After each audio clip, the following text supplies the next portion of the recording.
and welcome to Bada Boom. On today's episode, we have on Robert Vendetti. Robert has written several books and is currently writing Escape from Wyoming, A Bad Idea. Today we talk with him about another of his latest books, Wesley Dodds Sandman. Listen in to hear more. Hey, how you doing, Robert? Doing well, thank you. Thanks for having me on. Yeah, welcome. Thank you. Today's an awesome day. You got a great book that came out today. We have Wesley Dodds Sandman, which is really cool because we had a summer event with Sandman kind of at the focus of it. So to get a book at that kind of cap end is really cool. So when did DC approach you, or did you have a pitch for them when it came to Wesley Dodds? Gosh, the JSA characters are something I've always really been interested in. I would love to write my way through all of them if I could, That's really one of my dream gigs, to a JSA book. I had done kind of a pitch for a JSA series years ago for DC, and I kind of had ideas for what the first several arcs would be, and I wanted to make each arc focused on one member of the team, And so my idea for Sandman was the idea that's in this series here, which is that, as I think about Sandman as a character, I know it's from the Golden Age, but like, why sleep gas? Why choose that specifically as your way to fight crime and things? And so I kind of worked back from that and had this thought that, maybe he's a pacifist, and the reason why he wanted to use sleep gas is because he doesn't want violence, doesn't want to hurt people. He wants to come with a non-violent way for conflict resolution. And so he created his sleep gas to achieve that. But along the way, like any chemist or any scientist, he would have had a lot of failed attempts, right? And those failed attempts were chemical weapons that were extremely lethal. So in our story, the scientific journal he has with all those experiments that he never showed anybody has been stolen. And it's set in 1940. So, the war is in Europe and it's coming towards America and those things. So it's kind of all set against that backdrop where he's got to get his journal back now before his cookbook gets unleashed on the world, So DC came to me and said they were going to do this new Golden Age thing where they were going to do some JSA books. They asked me if I had any ideas. And so I told them about this idea for Sandman, and they liked it. And that was before, I don't even know if Night Terrors was a thing yet. They certainly hadn't mentioned it to me. I didn't know Night Terrors was going to have Sandman in it until, I don't know, maybe a month or two before the issue came out, I think.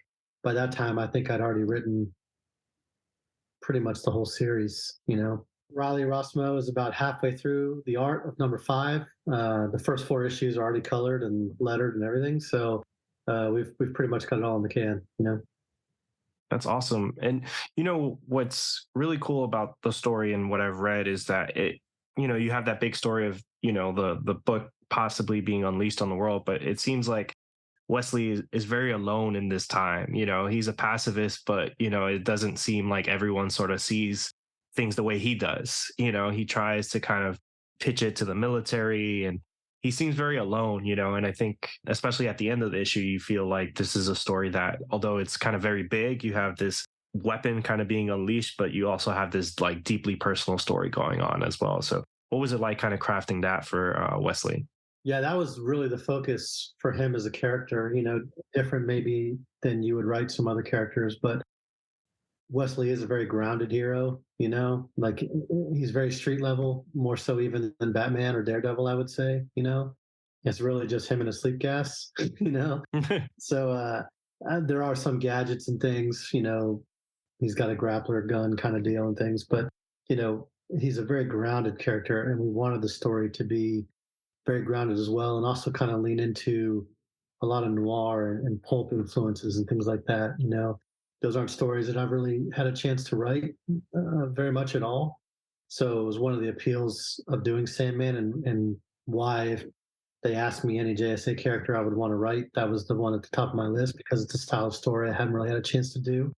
So I'm glad it came off that way in the final issue. We wanted it to be, even though the world is big and, this is the Golden Age and you're on the cusp of all these heroes, and he meets Rex Tyler, who readers know as Our Man in this issue, and things like that.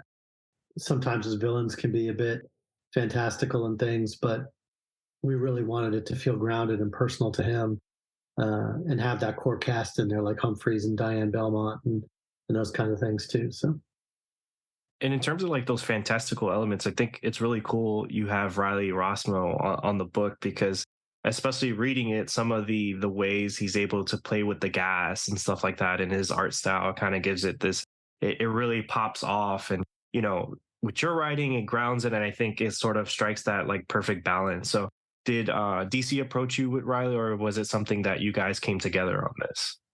Riley came along a little bit later. I think I don't know. I'm not the editor, but I think it kind of like I had, they told me they're doing New Golden Age. Yeah. Asked me if I had any ideas for JSA characters in general.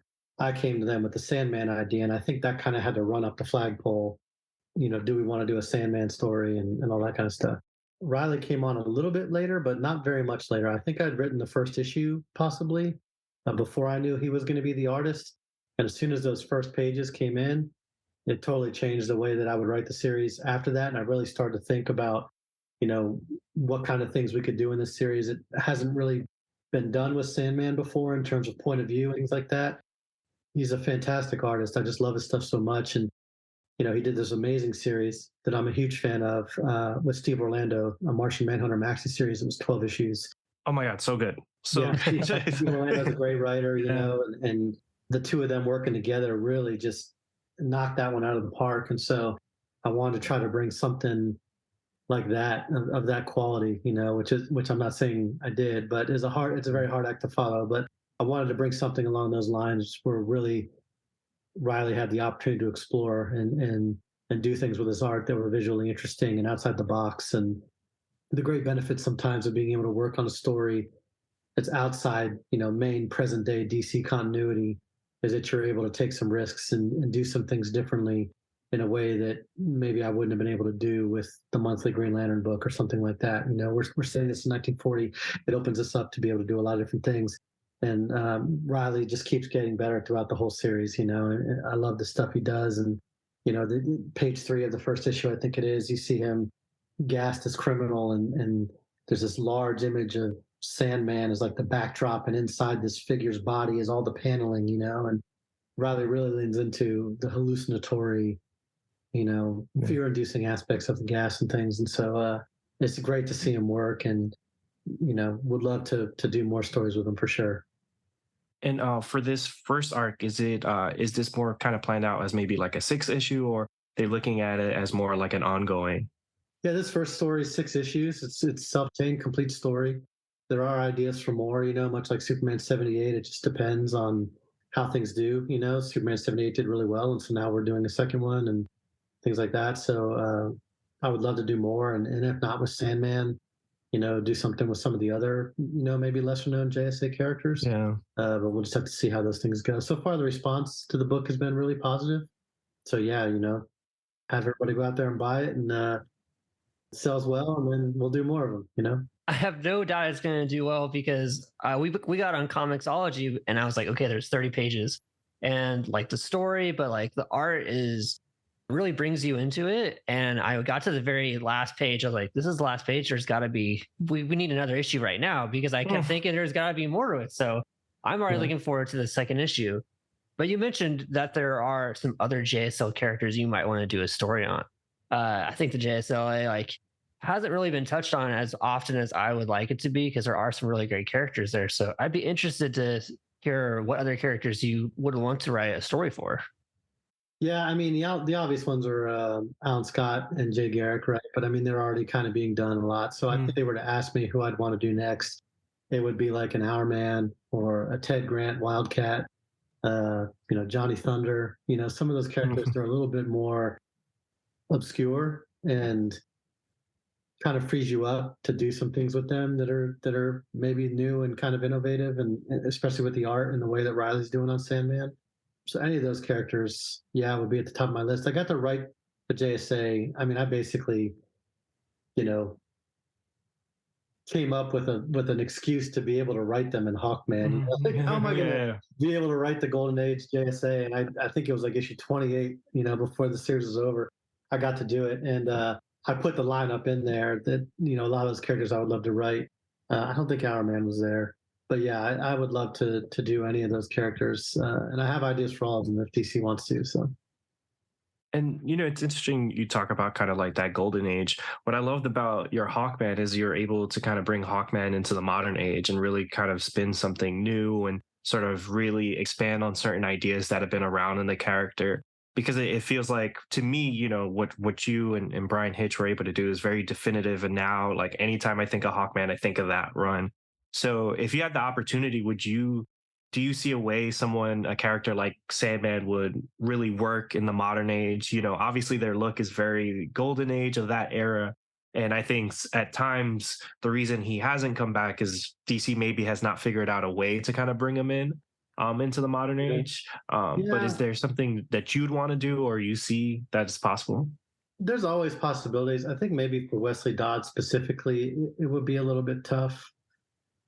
And I say this knowing that like Batman's been around since the 1940s, he's still the same age, Yeah. But I just don't think people think of the JSA characters that way because we have seen an older Alan Scott, we've seen an older Garrick, we've seen them have kids and things like that, descendants and all these kinds of things, So I just don't know how you would get Wesley Dodds into the modern day because he's just a guy, he's just a chemist. That's all he is.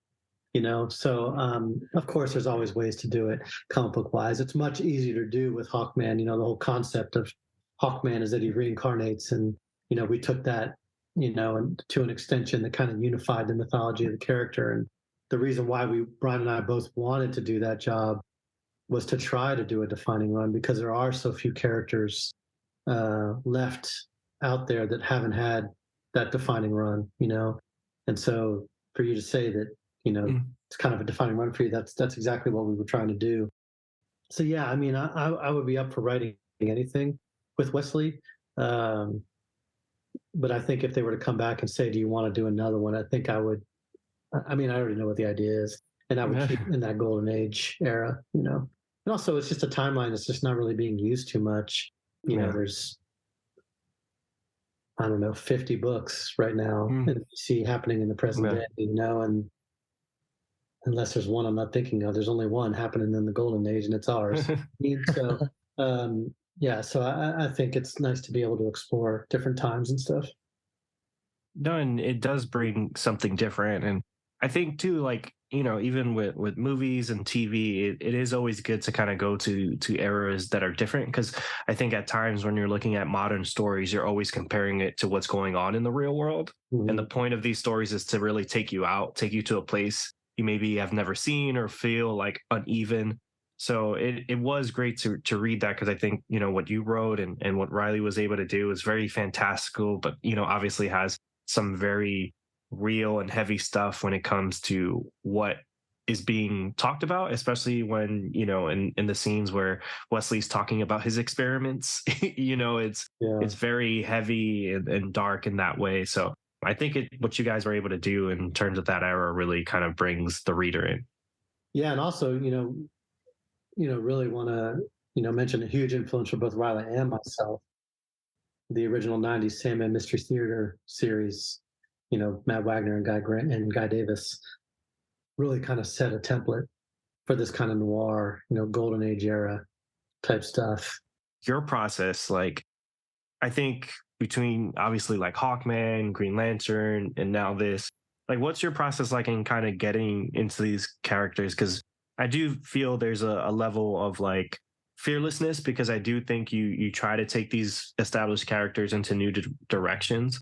So what's that like, especially like when you're pitching DC, where you're like, hey, like I want to take this character that you've had for a long time and kind of take them where they've never been before?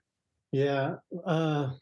Well, like I was saying earlier, I didn't grow up reading comic books. So a lot of these established things I'm not really aware of, Everybody at DC knows this.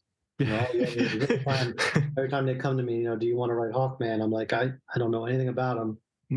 I know what he looks like because I've seen him in a cartoon, and I know he's supposed to be super confusing, but that's it. If you want me to I'll go, read about him and give you a pitch or whatever. And so that's how Hawkman happened. And when I sat down and started researching Hawkman that first day, just read about him on Wikipedia, I read the entry for Carter Hall, and then I read the entry for Katar Hole. And I was like, oh, I get it. He reincarnates across time and space, and the space cop is the same guy as the ancient Egyptian, whatever. Well, that's not what happens in the comics, but that was my first thought because I don't know what happens in the comics. Yeah. So for me, I think a lot of times to take things in a different direction, it's just kind of my instinct. I'm not trying to take it in a direction that's different. I just don't know what the original direction is, and I'm just coming to it cold and thinking of a story that I think fits what I know about the character. Sometimes that can work against me because I have to do a ton of research and do a lot of reading of things. But for better or for worse, I think it is something that makes my approach to the characters and stories different than a lot of other writers who maybe have been reading comic books since they were little and they know all the continuities and all the things. I think that definitely plays in your advantage, because when I remember reading some of the Green Lantern you wrote, I was like, why is this character doing this? I don't think this is like the thing that Hal Jordan would do. And then as you told the story more and more, I'm like, this is actually spot on of what Hal Jordan would do. I just didn't think like it doesn't have those ties to like the older stories. So you don't really think of like, oh, this is like what you would think of a predictable thing. You're able to breathe a lot of like fresh life and fresh perspective into those characters, because like you said, you don't know all that past stuff. And so it makes it a little bit more, for me, a lot more relatable when I was reading the Green Lantern that you wrote. Oh, I appreciate it. Yeah, I mean that's always the goal. It's kind of a delicate balance to walk because every issue is somebody's first, and so you do want to get in the core concepts and who the cast is and all these kinds of things. You kind of want to get all that stuff on the page, but you also want to try to do something that's different, and you only have 20 pages to do it, which is not a ton of space. So it is a challenge, but I'm glad that I'm glad that people, some of the people who've already talked about Sandman say, you don't have to know anything about the character. You'll get everything you need to know in this first issue. I think that's great because I was very much that new reader in my mid-20s going into a comic book shop, never read a comic book in my life, and having no idea where to start. So I love that. But I also love that I can do some things that are different on top of that. And for fans that have been reading Sandman all along or Green Lantern or what have you, it's a different story, but that is a delicate balance to try to accomplish both of those things. It's always the goal. I don't know that I always am able to do it, but it's always what I'm trying to do for sure. And for you getting into comics late, was there a particular comic that you first latched onto that kind of like made you fall in love with it, or made you kind of be like, you know what, this is a medium I want to, contribute to? Yeah, it was Kurt Busiek's Astro City. I read the second arc, which is called Confession. It's about a priest who has a moment of weakness with a woman. That woman turns out to be a vampire. So he becomes a vampire, but he continues to wear his priestly garb and the cross, even though it hurts him and burns him, because he wants to be reminded of that time he faltered. I just thought that was really compelling and character driven. I think Astro City was only like 27 issues at the time, maybe. So I read all 27 of those. And then it was about trying to go to the comic book shop and find out what I want to do now. And at that time, there was an imprint from Wildstorm that had just started up called America's Best Comics. And they had a bunch of number ones and number twos. It was like Tom Strong and Promethea and League of Extraordinary Gentlemen, things like that. I have no idea who Alan Moore is, but he wrote all those books. I picked them up purely because they were number ones and it felt inviting to me. And, so my earliest comics were like all these Alan Moore comics, just by complete coincidence. Yeah. No idea who he was. And so from there, you can imagine things just took off. And, we've talked about sort of the JSA as a whole kind of being your dream book. Is there anything else that you really have your eye on in terms of what you want to write? If that could be a DC character, your own character, a Marvel one, anything? Oh yeah, I mean, there's all kinds of things, and I've got a bunch of other projects I'm working on right now. Superman 78 is definitely a dream project. We're doing a second volume of that.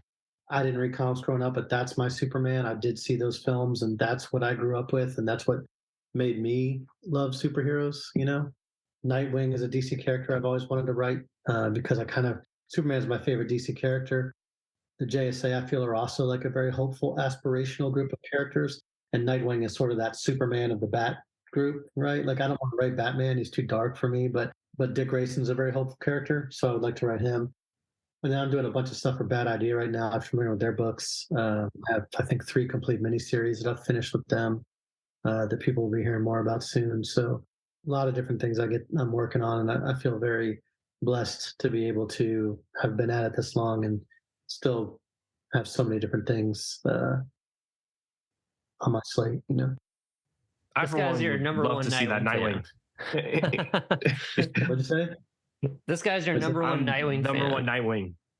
Oh, really? Number one fan? Yeah. Yeah. I mean, so, I've heard Tom is doing an amazing job right now. I'm sure you're very happy. yeah. You know, I'm not trying to unseat Tom or anything like that. Yeah. You know? But listen, we could get a Black Label book or something. You know, I don't know. I don't know if I'd want to do Nightwing Black Label. You know, I know what I would do with Nightwing. I already know what sort of the long form arc would be. But like I say, everybody loves what Tom is doing right now. So who knows if that gig will ever come around? You know. Yeah. Pirate Nightwing is coming soon, so I think we'll all be excited for that. So, as fans of your work, it's awesome to get to hear your process and be, you know, you give us some insight. Congrats on the book. It's great. I can't wait to read the rest of the 6 issues. And hopefully one day, you know, when Tom Taylor's done with his Nightwing run, we'll get to see Robert Vendetti on Nightwing. Take your time, Tom. Take your time. All right. No, I appreciate y'all having me on. I'm glad you enjoyed the book. I hope you like what we do with the rest of the series. And I know y'all are busy too, so thank you for taking the time. And with that, bada boom. Bada boom. Bada boom. Thank you for listening to the Bada Boom podcast. Keep the conversation going with Chris and I on Instagram, TikTok, and Twitter. You can find us on all these places at Bada Boom Podcast. Get into the comments on our YouTube channel. Let us know what you like about the show or what you'd like to hear from us in the future. Until next time, please subscribe to us on Apple Podcasts, Spotify, or wherever you listen. Thanks for listening.